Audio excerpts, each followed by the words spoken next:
Hello, Poland.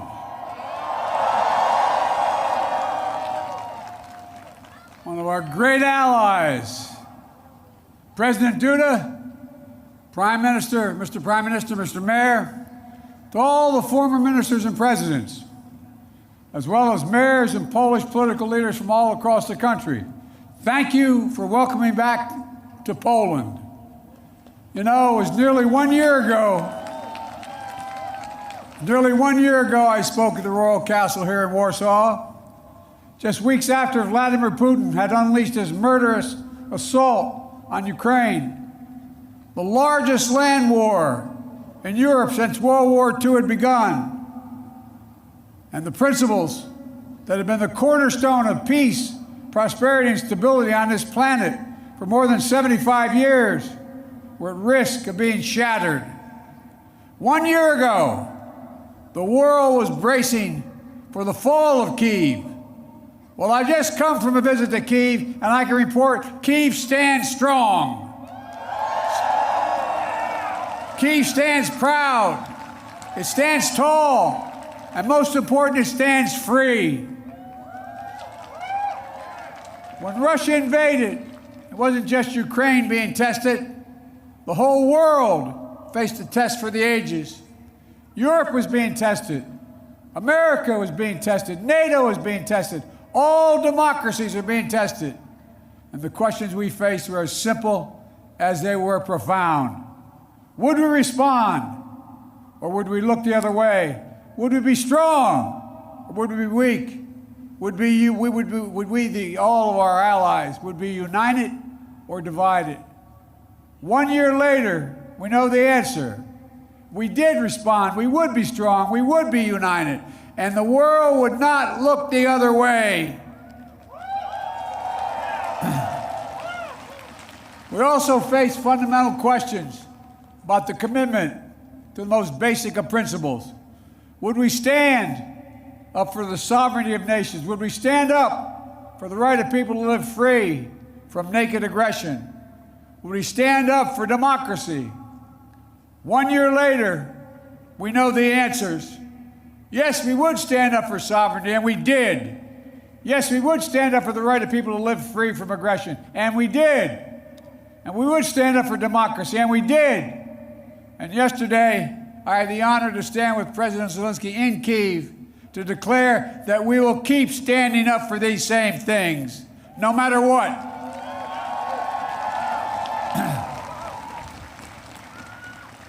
When President Putin ordered his tanks to roll into Ukraine, he thought we would roll over.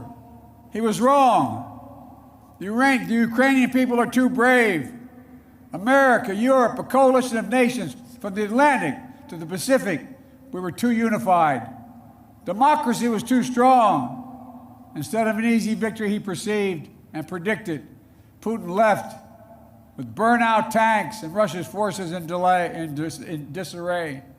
He thought he'd get the Finlandization of NATO. Instead, he got the NATOization of Finland and Sweden. He thought NATO would fracture and divide. Instead, NATO is more united and more unified than ever before. He thought he could weaponize energy to crack Europe's resolve. Instead, we're working together to end Europe's dependence on Russian fossil fuels. He thought autocrats like himself were tough and leaders of democracy were soft. And then he met the iron will of America and the nations everywhere that refused to accept the world governed by fear and force. He found himself at war with a nation led by a man whose courage would be forged in fire and steel, President Zelensky. President Putin is confronted with something today that he didn't think was possible a year ago. The democracies of the world have grown stronger, not weaker. But the autocrats of the world have grown weaker, not stronger. Because in the moments of great upheaval and uncertainty, that knowing what you stand for is most important. And knowing who stands with you makes all the difference. The people of Poland know that, you know that.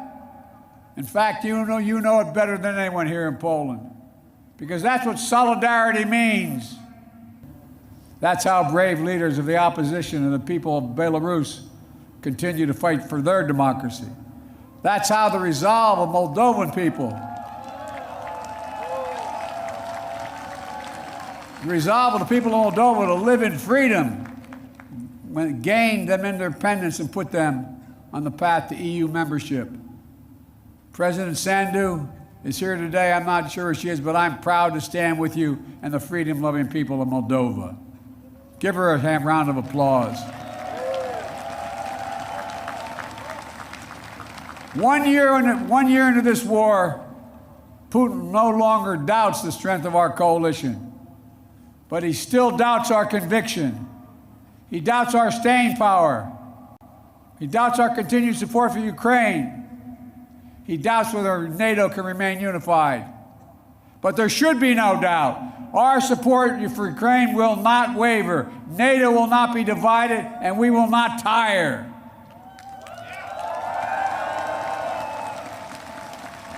President Putin's craven lust for land and power will fail, and the Ukrainian people's love for their country will prevail. Democracies of the world will stand guard over freedom today, tomorrow, and forever.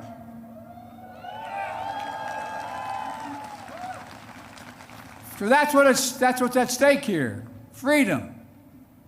That's the message I carried to Kyiv yesterday, directly to the people of Ukraine. When President Zelensky said he came to the United States in December, quote, he said, "This struggle will define the world and what our children and grandchildren, how they live, and then their children and grandchildren." He wasn't only speaking about the children and grandchildren of Ukraine. He was speaking about all of our children and grandchildren, yours and mine. We're seeing again today what the people of Poland and the people across Europe saw for decades. Appetites of the autocrat cannot be appeased. They must be opposed. Autocrats only understand one word: no, no, no. No, you will not take my country. No, you will not take my freedom. No, you will not take my future. And I'll repeat tonight what I said last year in the same place. A dictator bent on rebuilding an empire will never be able to ease the people's love of liberty. Brutality will never grind down the will of the free. And Ukraine will never be a victory for Russia. Never.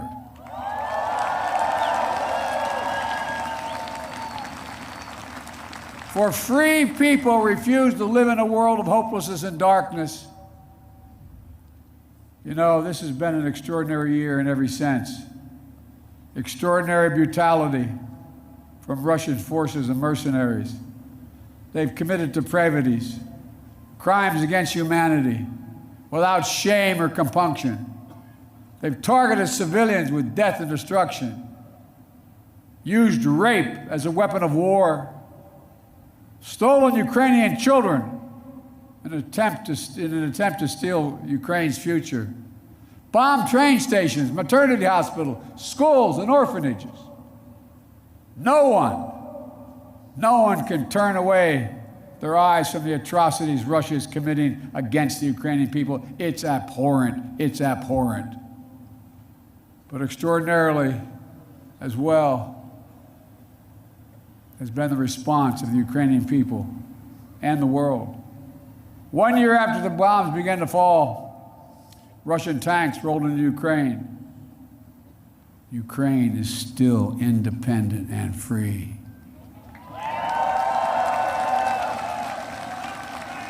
From Kherson to Kharkiv, Ukrainian fighters have reclaimed their land. More than 50% of the territory Russia held last year. The blue and the yellow flag of Ukraine proudly waves once again.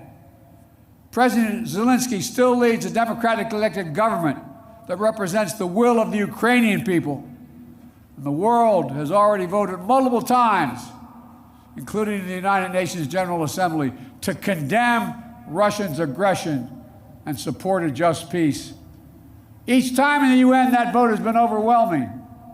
In October, 143 nations, the United Nations, condemned Russia's illegal annexation. Only four in the entire UN voted with Russia. 4. So tonight, I speak once more to the people of Russia. The United States and the nations of Europe do not seek to control or destroy Russia. The West was not plotting to attack Russia, as Putin said today. And millions of Russian citizens who only want to live in peace with their neighbors are not the enemy. This war is never a necessity. It's a tragedy. President Putin chose this war. Every day the war continues is his choice.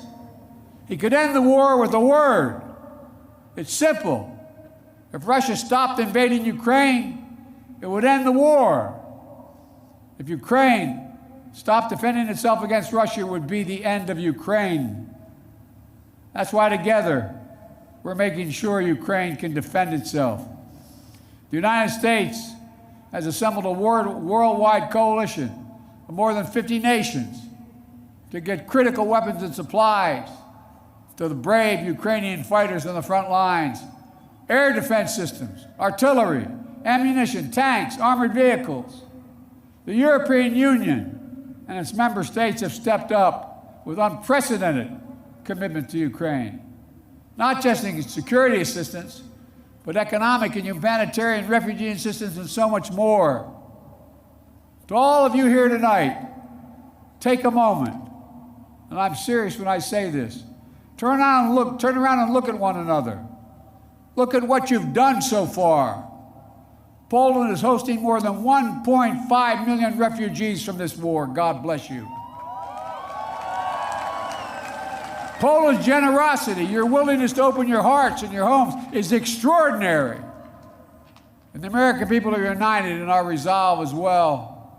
All across my country, in big cities and small towns, Ukrainian flags fly from American homes. Over the past year, Democrats and Republicans in our United States Congress have come together to stand for freedom. That's who Americans are, and that's what Americans do. The world is also coming together to address the global fallout from President Putin's war. Putin tried to starve the world, blocking the ports in the Black Sea to stop Ukraine from exporting its grain, exacerbating the global food crisis that hit developing nations in Africa especially hard. Our commitment is to the people of Ukraine and the future of Ukraine, a Ukraine that's free, sovereign, and democratic. That was the dream of those who declared Ukraine's independence more than 30 years ago, who led the Orange Revolution and the Revolution of Dignity, who braved ice and fire in the Maidan, and the Heavenly 100 who died there, and those who continue still to root out Kremlin's efforts to corrupt, coerce, and control. It's a dream for those Ukrainian patriots who fought for years against Russia's aggressions in the Donbass, and the heroes who've given everything, given their lives in the service of their beloved Ukraine. I was honored to visit their memorial in Kyiv yesterday, to pay tribute to the sacrifice of those who lost their lives, standing alongside President Zelensky. The United States and our partners stand with Ukraine's teachers, its hospital staff, its emergency responders, the workers in cities across Ukraine who are fighting to keep the power on in the face of Russia's cruel bombardment. We stand with the millions of refugees of this war who found a welcome in Europe and the United States, particularly here in Poland. Ordinary people all across Europe did whatever they could to help and continue to do so. Polish businesses, civil society, cultural leaders, including the First Lady of Poland, who is here tonight, have led with the heart and determination, showcasing all that's good about the human spirit. Madam First Lady, we love you. Thank you all.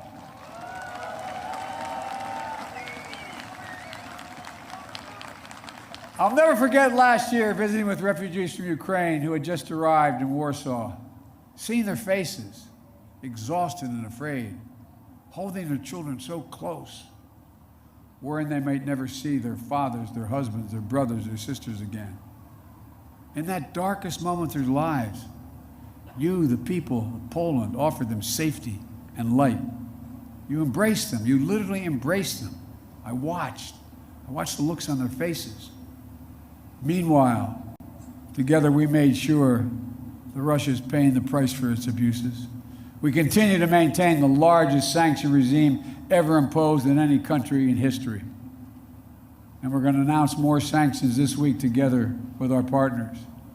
We'll hold accountable those who are responsible for this war, and we'll seek justice for the war crimes and crimes against humanity continuing to be committed by the Russians. You know, there is much for us to be proud of over all that we have achieved together this past year. But we have to be honest and clear-eyed as we look at the year ahead. The defense of freedom is not the work of a day or of a year. It's always difficult. It's always important. As Ukraine continues to defend itself against the Russian onslaught and launch counteroffensive of its own, there will continue to be hard and very bitter days, victories and tragedies. But Ukraine is steel for the fight ahead. And the United States, together with our allies and partners, are going to continue to have Ukraine's back as it defends itself. Next year, I will host every member of NATO for our 2024 summit in the United States. Together, we'll celebrate the 75th anniversary of the strongest defensive alliance in the history of the world, NATO. And let there be no doubt, the commitment of the United States to our NATO alliance and Article 5 is rock solid. And every member of NATO knows it, and Russia knows it as well. An attack against one is an attack against all. It's a sacred oath. Sacred oath to defend every inch of NATO territory. Over the past year, the United States has come together with our allies and partners in an extraordinary coalition to stand against Russian aggression. But the work in front of us is not just what we're against, it's about what we're for. What kind of world do we want to build? We need to take the strength and capacity of this coalition and apply it to lifting up the lives of people everywhere, improving health, growing prosperity, preserving the planet, building peace and security, treating everyone with dignity and respect. That's our responsibility. The democracies of the world have to deliver it for our people. As we gather tonight, the world, in my view, is at an inflection point. The decisions we make over the next 5 years or so are going to determine and shape our lives for decades to come. That's true for Americans. It's true for the people of the world. And while decisions are ours to make now, the principles and the stakes are eternal. The choice between chaos and stability, between building and destroying, between hope and fear, between democracy that lifts up the human spirit and the brutal hand of the dictator who crushes it, between nothing less than limitation and possibilities. The kind of possibilities that come when people who live not in captivity but in freedom. Freedom. Freedom. There is no sweeter word than freedom. There is no nobler goal than freedom. There's no higher aspiration than freedom. Americans know that, and you know it. And all that we do now must be done so our children and grandchildren will know it as well. Freedom. The enemy of the tyrant and the hope of the brave and the truth of the ages. Freedom. Stand with us. We will stand with you. Let us move forward with faith and conviction and with an abiding commitment to be allies, not of darkness but of light, not of oppression but of liberation, not of captivity but yes, of freedom. May God bless you all. May God protect our troops. And may God bless the heroes of Ukraine and all those who defend freedom around the world. Thank you, Poland. Thank you, thank you, thank you for what you're doing. God bless you all.